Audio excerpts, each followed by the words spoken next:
Alright guys, hello and welcome everybody. It is Pohx again, and today we're gonna start, I guess you could say, like a short series, which is basically gonna go over every single skill in the abilities of pretty much every tree. So we're gonna start off today with Witchcraft, and we'll move on day by day. This may take a little while to accomplish since I only have 5 trees maxed out at the moment, and I don't know when I plan on leveling up the other ones.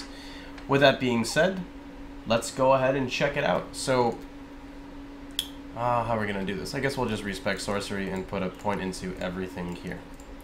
Alright, so the first point we have is Earthen Grip, which you're going to see is right here.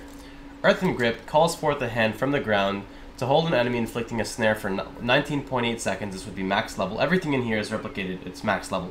And deals 1,279, which would be the flat plus the base, magic damage on expiration. Snare ends if the enemy receives damage. Snare duration is reduced in half for PvP, and combos with additional, so it combos with Snare, and it has 41% magic health returned from innervated targets as health.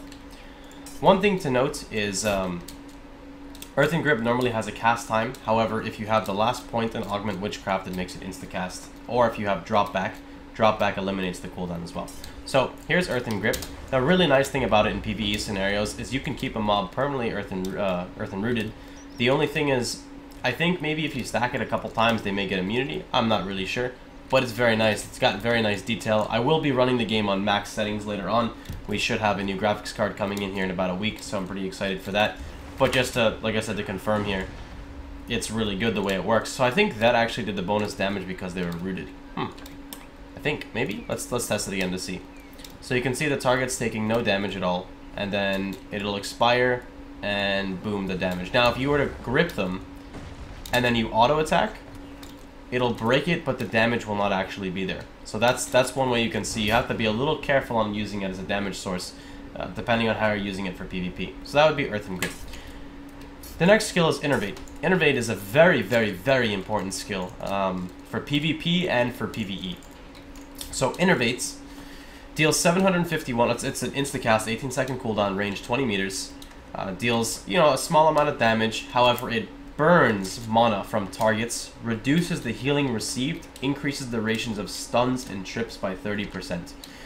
And gets a 55% damage on feared targets and a flat amount of damage on stun targets, but the flat amount is over time. The reason why this is so great is for the reason of it also combos with Fireball, which would be on the sorcerer side, and on targets that are innervated, you basically gain 20% mana leech with your Fireball on targets that are innervated, so you get a ridiculous amount of mana back. If you have enough damage, it actually refunds all of the mana, and you get maybe 20 or 30 mana. Since you can land maybe 3 to 4 Fireballs on an innervate, maybe even more depending on your scenario, you get all of that mana refunded for your Fireball. So if you multiply Fireball by 3, for example, it'd be near 900 mana. All of that gets refunded, plus an additional amount depending on how much damage you have. That's Innervate, and it's pretty much like a little projectile that flies like that, and boom, and then you have your debuff. So the next one we're going to go into is Bubble Trap, the infamous Bubble Trap. Oh my god, please nerf Bubble Trap, so OP, Arc Lightning, one shot. Bubble Trap traps an enemy inside a bubble for 22.6 seconds and slowly lifts it into the air. The bubble duration is reduced by 50% in PvP. Enemies in bubbles cannot be attacked, but will be freed upon taking damage. Bubble Trap combos with electric damage and burn damage. So if we were to spec, let's spec into Fireball here.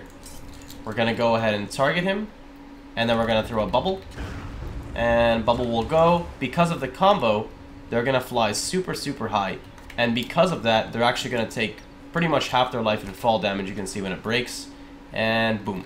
Maybe not half, maybe a little bit less than half.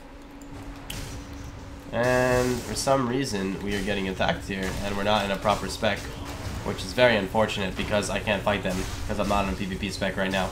So we'll let them kill us, no problem. So that would be that. The next skill that we're going to go over, also with Bubble Trap, note that if you get a target shocked, it's no problem, because since it combos with the shock will not break the bubble.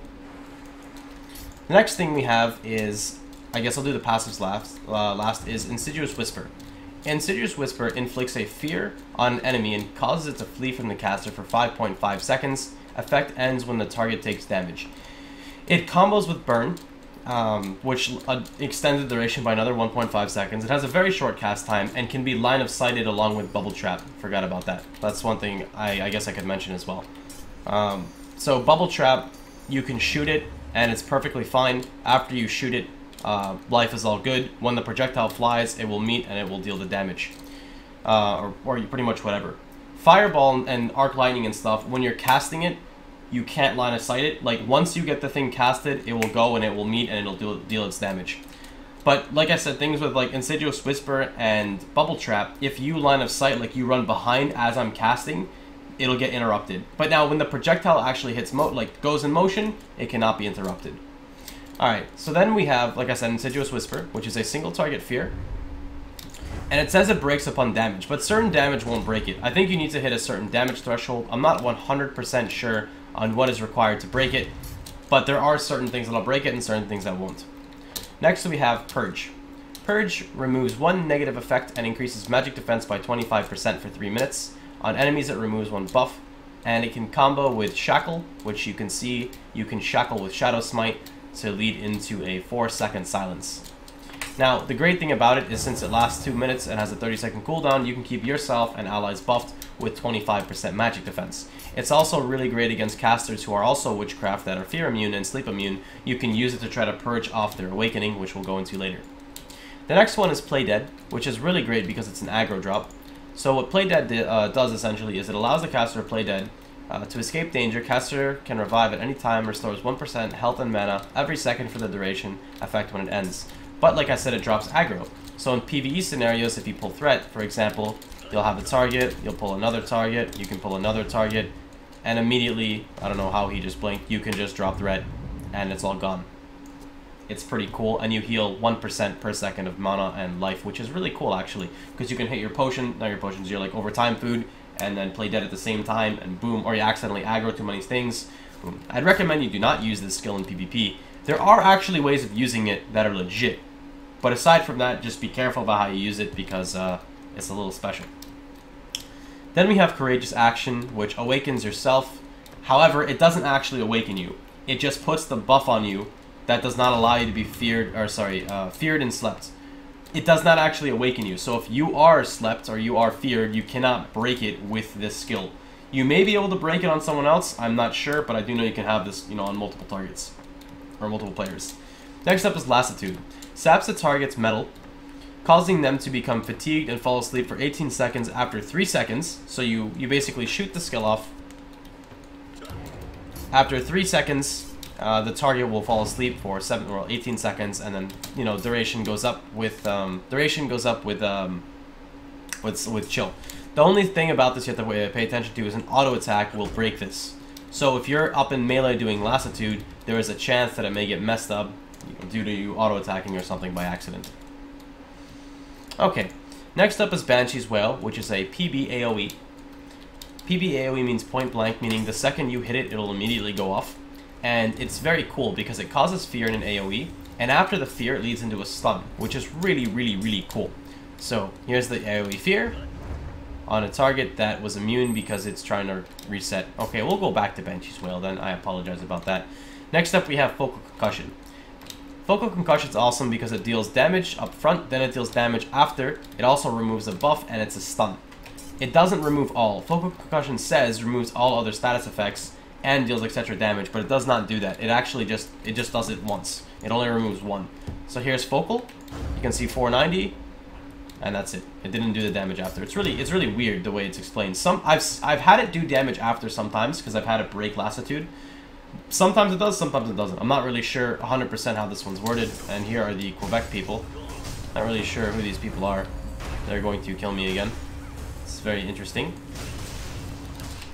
Let's just go right over here and we'll just be happy right here. Okay. So, furthermore, we also have Dahuda's Breath. Dahuda's Breath sends forth a wave that deals 1,545 damage. It's a point-blank AoE, which is really cool, and it combos off Shock, which is very easy to replicate because you just need to, you can use like Chain Lightning, for example, to insta-cast. And Dahuda's Breath looks just like this. Boom.